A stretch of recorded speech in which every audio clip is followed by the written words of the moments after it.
안녕하세요. 네, 반갑습니다. 네, 아까 잘 들으셨죠? 비주얼 레코딩. 네, 표정 관리 잘 부탁드립니다. 네, 앞서 두 분의 발제해 주셨는데 세 번째 세션의 발표를 맡은 소개를 드렸지만 도봉구 마을 사회적 경제 지원센터 마을 지원 팀에서 일을 하고 있는 정현애라고 합니다. 반갑습니다. 아자아자, 이 기운을 이겨야 하는데 뭐 제가 지금 하는 일도 마찬가지고 제 자리가 자리인 만큼 주민을 대상으로 하는 각종 발표나 설명의 자리가 굉장히 많거든요. 그때마다 떨리죠. 왜냐하면 잘해야 하니까. 근데 오늘도 되게 떨려요. 긴장되는데 이게 조금 긴장감이 다른 것 같아요. 뭘 잘해야 된다, 잘 발표해야 된다라기보다는 어떻게 지금의 고민들을 여러분들께 잘 전달해서 함께 동참하게 만들 수 있을까? 이것에서 오는 긴장감인 것 같아요. 네. 그래서 무겁지만 그래도 그동안의 경험과 그리고 여러 차례 회의를 통해서 도출된 이야기들을 지금 풀어놓고자 합니다. 제가 준비한 이야기는 마을 자치인데요. 본격적으로 들어가기 전에 영상 하나 보고 진행하겠습니다. 제가 보시는 것처럼 이 영상은 JTBC 뭉쳐야 뜬다라고 하는 예능 프로그램인데 어떻게 이야기를 전달할 수 있을까 영상을 찾다가 이게 딱 발견이 된 거예요. 느낌 오시죠? 뭘 얘기하려고 하는지. 지금 이 급류는 도봉의 상황이 아닐까? 웃어주세요. 크게 이럴 때는. 네. 그리고 저 보트에 올라탄 사람들은 바로 우리의 모습이 아닐까. 제어하기 힘든, 전복되지 않기 위한 움직임, 노를 젓는 과정이 있는 거죠. 그래서 정말 영상이 딱 들어왔을 때 이걸 드려야겠다, 보여드려야겠다는 생각을 했었는데 이제부터 이야기를 시작할게요. 지금부터 제가 들려드릴 이야기는 매번 1등만 하는 한 아이에 대한 이야기인데 바로 도봉이입니다. 도봉이. 네, 도봉이가 매번 1등만 하는데 세 아이가 뛰고 있어요. 가운데 아이가 도봉이라고 미루어 짐작이 됩니다. 1등을 굳히기 위한, 이번엔 더 1등을 하기 위한 움직임, 그리고 옆은 탈환을 하기 위한 움직임. 더 나아가서는 뒤에는 잘 안 보이지만 선생님인 것 같아요. 흐뭇하게 셋을 바라보긴 해요. 근데 세 명의 표정이 굉장히 비장하거든요. 우리의 모습이겠죠. 네. 근데 저는 묻고 싶어요. 행복한가? 즐거운가? 더 중요한 건 목적지까지 지치지 않았으면 좋겠다는 거. 네. 도봉이가 혹시 그 상황에 있지는 않은지 이런 이야기들 좀 드리고 싶은데요. 1등은 하겠죠. 근데 우리의 목표가 1등은 아니잖아요. 좀 더 넓은, 또 좀 더 행복한 삶을 위한 목표일 텐데 그걸 다양한 사업들을 통해서 혹시 이뤄가는 건 아닌지, 당장의 과제 해결만에 집중한 건 아닌지 라는 생각을 지금쯤 멈춰서 돌아볼 때라는 거죠. 그걸 제가 마을 자치라고 하는 부분을 빗대어서 말씀을 드릴 텐데요. 보시는 것처럼 서울시는 25개 자치구로 되어 있죠. 북쪽에 위치한 도봉구는 나열되듯이 한 8가지지만 다양한 혁신 사업들은 또 빠져 있어요. 그래서 마을 만들기, 혁신 교육, 찾동, 주민참여예선 도시재생 협치까지 다양한 과제, 혁신 사업들을 수행해 오고 있습니다. 다 한 번쯤 활동을 해보셨죠? 어떻게 생각하세요? 잘하고 있나요? 우리의 역량은 이렇게 해낼 수 있는 상황까지 온 건가요? 저는 활동을 하면서 오랫동안 이게 내가 할 수 있는 건가? 우리가 가능한가? 라는 질문을 수없이 했습니다. 근데 매번 저의 문제, 개인의 문제로 귀결돼요. 집단이 해결할 수 없는 상황인 것 같아요. 그리고 이걸 어디서부터 어떻게 해야 할지 고백하기도 굉장히 어려웠습니다. 그동안 활동하면서. 오늘은 약간 고백의 자리가 될 것 같기도 하고 그래서 이렇게 다양한 사업들을 했었는데 보시면 알겠지만 이건 그냥 사업이 아니죠. 대부분 민과 행정의 협력 사업입니다. 아시겠지만 행정과 민은 시스템이 다르죠. 굴러가는 시간도 다릅니다. 그 복잡하고 어려운 걸 함께 하래요. 근데 이렇게 많이 했어요. 잘하고 있나요? 혼자 한 집단이 하기에도 어려운 과제를 다른 시간으로 굴러가는 집단이 한다는 거, 해낸다는 거 쉽지 않은데 어찌됐건 해내고 있어요. 그리고 평균적으로 보면 잘한다고 1등이라고 상도 많이 받고요. 평가를 받습니다. 특히 제가 경험한 마을 만들기 사업에서는 뭐 월등한 두각을 보였죠. 근데 과연 이게 맞는 건지, 제대로 하고 있는 건지 사례가 없으니까 근데 뒤는 바짝 쫓아오고 그런 좀 어려움이 있었는데요. 지금 요 이야기로 풀어보도록 할게요. 제가 드리고 싶은 말씀은 마을 자치 사업은 또 다른 혁신 사업이 아니라는 거예요. 네, 피로도나 이런 것들을 갖지 않으셨으면 좋겠어요. 제가 이제 말씀드리는 건 마을과 마을 공동체와 자치가 왜 만나야 하는가라는 연결성에서 설명을 드릴 텐데, 도봉구의 마을 공동체는 2011년부터 시작됐죠. 일찌감치 시작했어요. 최초의 혁신 사업이라고 보시면 될 것 같고, 11년 당시에 자치구에 있는 풀뿌리 시민사회들이 모여서 이 마을 만들기 사업을 어떻게 진행할 건지에 대한 논의를 시작합니다. 도봉은 빨리 움직여요. 12년에는 조례를 제정하고 구에서 마을 만들기 위원회를 만들고 여러 가지 출발할 수 있는 제도적 틀을 마련을 하죠. 그렇게 힘을 얻어서 13년에는 또 전문 인력이라고 해서 민간의 전문가를 해서 공무원으로 활동하게 되죠. 그러면 속도를 내기 시작합니다. 행정은 제가 경험해보니 속도가 굉장히 빨라요. 그리고 명확해요. 지시사항도 명확하고 수행해야 될 과제도 명확한 편인 거죠. 그래서 초기에 2013년, 12년부터 시작된 이 마을 사업이 도봉에는 시민사회가 풀뿌리 시민사회가 마을넷이라는 게 있었습니다. 기억나실까요? 더함이라고 하는 틀이 있었고 거기서 도봉은 사업 설계가 되는데요. 행정으로 이 전문가가 들어가고 이를 이제 본격적으로 시작하면서 외형을 갖추고 확대하고 이렇게 집중하게 되죠. 그럼 자연스럽게 마을넷이라고 하는 부분은 조금 느슨하게 움직이게 됩니다. 꾸준히 행정의 방식대로 2013년, 14년, 15년, 16년을 거쳐서 성과를 냈고요. 일정하게 외부에서 객관적으로 평가했을 때 도봉이 잘한다라는 평가로 상도 받게 되죠. 그렇게 되는데 그 과정을 힘입어서 2017년에는 민간 위탁이 되는 과정을 겪습니다. 비슷한 시기에 사회적 경제도 함께해서 마을과 사회적 경제가 결합되어서 통합센터로 되면서 이제 민간 위탁이 되죠. 그 흐름이 있었고 지금까지 여전히 주 활동은 공모사업 제도로 운영이 되고 있습니다. 잘 아실 거라고 생각이 들고요.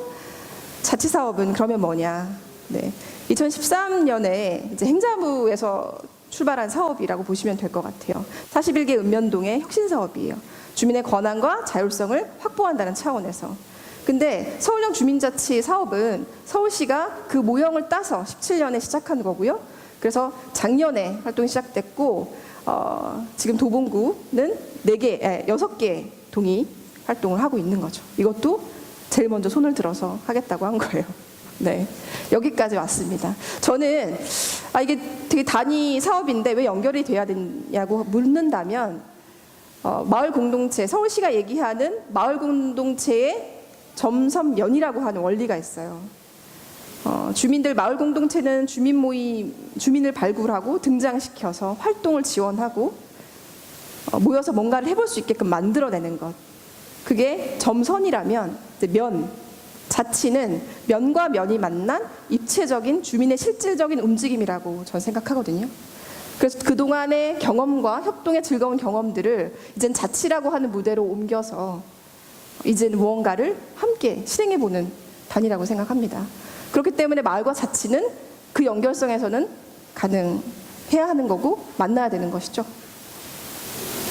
그렇다고 해서 이걸 모두 자치로 쏟아 넣느냐? 규결하느냐? 이런 개념은 아니고요. 제가 발제문에 넣었듯이 그런 차원은 아니고 열려있는 개방형 형태의 주민들의 참여는 열려 있어야 된다고 봅니다. 그런데 저는 이런 맥락에서 마을의 사람들이 훈련되어져서 자치로 활동을 펼쳐나가게 될 수 있게끔 돕는 구조, 이게 마을 자치가 아닐까 생각이 듭니다. 근데 이걸 또 시작을 하려니 몇 가지 걸리는 게 있는 거예요. 그래서 논의를 통해서 4가지 정도의 문제를 말씀드릴게요. 네. 아이가 지쳐있죠. 도봉이가 지쳐있어요. 저의 사례를 좀 말씀드리면, 제가 도봉에 이사 온 지 한 9년 됐거든요. 앞전에도 일을 했겠죠. 한 10년간. 재밌었습니다. 주민들하고 지역 축제를 만들어내고, 그 축제를 하기 위해서 주민자치위원회의 구조에 들어가서 위원들을 설득하고 통반장님들을 만나서 이게 왜 필요한지를 얘기하고 함께 참여하게 만드는 것, 그런 경험. 심심하니까 주민들 불러다가 연극을 한 거예요. 그래서 시민극단까지를 창립하고 지금까지 이어오고 있어요. 재미나게 활동했는데 그것도 어느 순간 패턴이 일정해지니까 지루해지기 시작하더라고요. 그래서 쉽게 말하면 매너리즘이라고 하는데, 그때 어떤 한 선배가 저한테 얘기를 해요. 너 지금 되게 심각한 상태인 것 같아. 한번 너의 환경을 바꿔보지 않을래? 라고 얘기했고, 그게 이제 도봉이 먼저 손짓을 한 거죠. 근데 제가 제 입장에서 도봉은 아직은 신뢰할 친구가 아닌 거예요. 근데 제가 건너 굉장히 이제 친한 선배의 말씀은, 도봉은 여기에 없는, 이 지역엔 없는 시민사회 연대와 그 힘이 강하다. 신뢰할 수 있다. 가도 된다. 네, 왔어요. 그래서 이제 왔고, 아무도 환영하진 않았지만 와서 정착하는 과정에서 어려웠습니다. 네. 제가 그 3개월을 차로 이동하면서, 경기도였으니까요, 이동하면서 느꼈던 게, 일을 하고 돌아가면 네트워크가 안 되는 거야. 저녁 때 소주 한잔 할 사람이 없고, 너무 외로워서. 그 전에 10년의 활동에서는 저의 경제적 보상과 관계 속에서 뭔가 정서적 지원을 받았는데, 이거 아니다. 그래서 화끈하게 버리고 왔죠. 거대한 대출을 받아서 사진 못하고 전세로 이제 3개월 만에 못 버티고 온 거예요. 그거는 선배들의 가르침이었어요. 너의 삶과 일터가 같아야 한다. 그걸 처음으로 실행에 옮긴 게 도봉입니다. 근데 왔을 때 도봉이 좋았던 건, 너무 좋다. 사람들 분위기도 좋고, 역시 산 밑에 산이 있어서 넉넉하다. 근데 그것도 잠시였어요. 어느 순간 바빠지기 시작하는 거예요, 사람들이. 넉넉함은 어디 있고 연대는 어디서 확인해야 되지? 이런 고민이 생기기 시작하는 거죠. 저도 물론 어떤 조직에 들어가서 활동하게 되고 실무를 하게 되면서 저의 당면한 문제들을 해결하기 바빴던 구조가 있었던 거고요. 그렇게 왔는데 도봉이 지금 이렇게 지쳐 있는 거예요. 저는 그때로 가고 싶어요. 9년 전, 10년 전으로, 그때 힘으로. 그래서 찾아봤어요. 제가 아까 말씀드린 4가지의 문제 제기를 좀 드릴 텐데, 두리번 이쯤에서 터져야 되는데 안 터지시네요. 예, 없네, 없어. 근데 사실은 여기에 몽둥이 어딨어가 있는데 제가 그건 지웠고요. 두리번 없는 게 4가지가 있더라고요. 네, 첫 번째, 지역사회를 대표할 만한 거기 단체나 시민사회의 대표성이 없다는 거예요. 그런 단체가 없다는 거예요. 어때요? 어떠신가요? 인정하시나요? 네. 이건 되게 중요한 기능이거든요. 결국은 어떤가를 지속하게 하는 것들에 있어서 한편으로 흘러가지 않게 하는 어떤 테이블이 없다는 거. 이 혁신 사업이든 어떤 사업에 있어서 이 본질을 논하고 방향을 얘기할 테이블이 없다는 건 굉장히 문제인 거죠. 그래서 가만히 보니 이것들이 부재해 있더라는 겁니다. 특히 아쉬운 건 마을 내 더함이 이제 해체가 되면서 많은 어려움이 있었고요. 그리고 이 시민사회 이 테이블이 좀 더 사람을 길러내는 구조로서 역할을 했어야 되는데 그러지 못했다는 부분. 그래서 이건 저희 이제 허기라고 느끼는 부분이고요. 또 찾아봤더니 마중물 아시죠? 마중물로 쓰인 공모사업에 대한 부분인데, 마을 공동체의 핵심 사업은 주민이 참여하는 공모사업 제도입니다. 근데 이거는 어떤 펌프질에 있어서 한 바가지, 큰 물을 얻기 위한 한 바가지였는데, 지금 보니 주민에게는 없어서는 안 돼, 마르지 않는 물이어야 되는 상황이 된 것 같아요. 이것은 살펴보면 여러 가지가 있겠지만 결국은 주민에게 활동을 요구하지만 사업적으로 풀릴 수밖에 없다는 거죠. 그건 행정에 예산을 주고 사업계획을 설계하는 이런 권한까지를 줬지만 결국은 행정의 어떤 틀이나 제도가 바뀌진 않고서는 똑같은 결과가 도출된다는 거죠. 그래서 저는 공모사업에 대해서 우리가 주민의 시민력 강화나 마중물로서 잘 쓰고 있는가, 이것에 대해서 다시 한번 고민을 해봐야 될 것 같습니다. 또 하나는 인재. 아까 청년도 얘기를 했는데 센터에 있다 보면 가끔 인력사무소 같은 느낌을 받아요. 여기저기서 전화가 옵니다. 마을 활동가 있어요? 청년 있나요? 코디네이터 있어요? 컨설턴트 있나요? 이런 얘기를 많이 듣거든요. 아, 그걸 우리가 했어야 되는 건가? 라는 생각도 드는데, 결국 인재라고 하는 게 우리가 생각하는 우리에게 맞는, 우리 조직에 맞는 인재가 없다라는 거죠. 사람이 없는 건 아닙니다. 근데 그것이 없기 때문에, 우리의 틀이 없기 때문에 결국 사람을 길러내지 못했죠.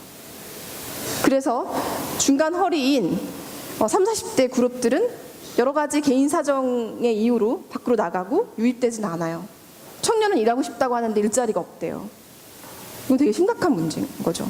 그래서 결국은 지금까지 해온 일들을 지속 가능하게 하는 사람들이 부재하다는 것은 굉장히 우리에게는 닥친 위기의 상황입니다. 또 하나는 지역 언론인데요. 우리가 지역 언론, 도봉을 대표할 만한 지역 언론이 있나요? 네, 있으면 말씀해 주시고요. 저는 없다고 봅니다.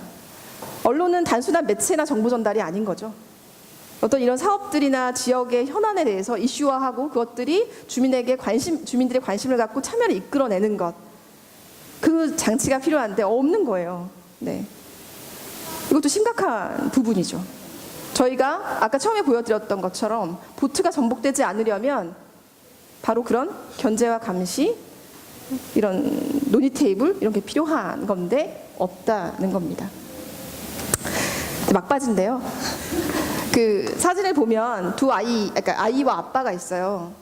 저희가 필요한 건 균형 감각인 것 같아요. 지금 속도를 우리가 제어할 수 있는지는 사실 모르겠으나 우리가 서로 균형을 맞춰가고 있는가에 대한 부분, 배려죠. 균형을 맞추기 위해서 아빠는 앞으로 왔고 아이는 뒤로 갔고요. 그래서 이런 균형 감각을 과거로 돌아갈 수는 없지만 도봉만의 색깔로, 도봉만의 속도로 이젠 찾을 때가 되었다라는 생각이 듭니다. 그래서 이제 저희는 집단 지성의 힘을 믿고, 그리고 시민 협력 플랫폼을 통해서 함께 지속 가능한 마을 자치의 해답을 찾고자 합니다. 여러분들 혹시 이야기를 듣고 앞으로 이제 분과나 이런 활동을 통해서 여러분들의 의견을 좀 적극적으로 반영해 주시고요. 제가 문제 제기한 이 4가지에 있어서 저도 답이 없어요. 하지만 함께 노력했으면 좋겠고 의견을 주셨으면 좋겠습니다. 그 마지막으로, 네, 너무 길어 죄송합니다. 마지막으로 그 오늘 이렇게 제가 하고 싶은 말을 다 못했지만 오늘 이 자리를 만들어준 시민협력 플랫폼 사무국에 깊은 감사를 드립니다. 네, 고맙습니다.